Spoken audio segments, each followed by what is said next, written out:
Congress leader और पूर्व केंद्रीय मंत्री शशि थरूर अपने बेबाक राय के लिए जाने जाते हैं। इन दिनों थरूर अपनी किताब इनग्लोरियस एम्पायर को लेकर चर्चा में हैं।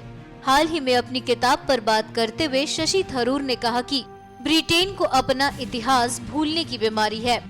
एक टीवी चैनल को दिए गए इंटरव्यू में थरूर ने कहा, जब बात ब्रिटिश साम्राज्य की छिड़ती है तो ब्रिटेन को भूलने की बीमारी हो जाती है।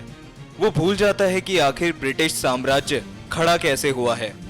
ब्रिटेन के स्कूलों में उपनिवेशवाद से जुड़ा इतिहास नहीं पढ़ाया जाता। यहाँ के बच्चों को अंदाजा ही नहीं है कि ब्रिटेन ने विश्व के अन्य इलाकों में किस तरह के अत्याचार किए हैं।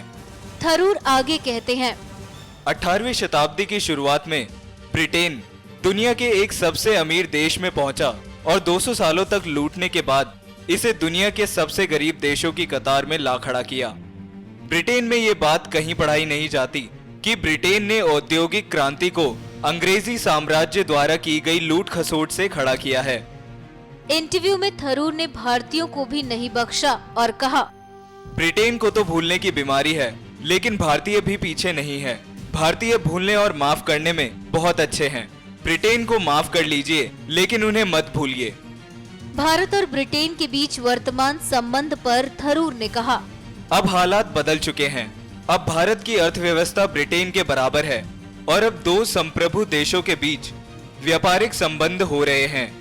लेकिन इतिहास के बारे में जानना बहुत जरूरी है, क्योंकि अगर आपको नहीं पता कि आप कहां से आए हैं तो आप कैसे इस बात को समझ पाएंगे कि आप किस दिशा में आगे बढ़ रहे हैं।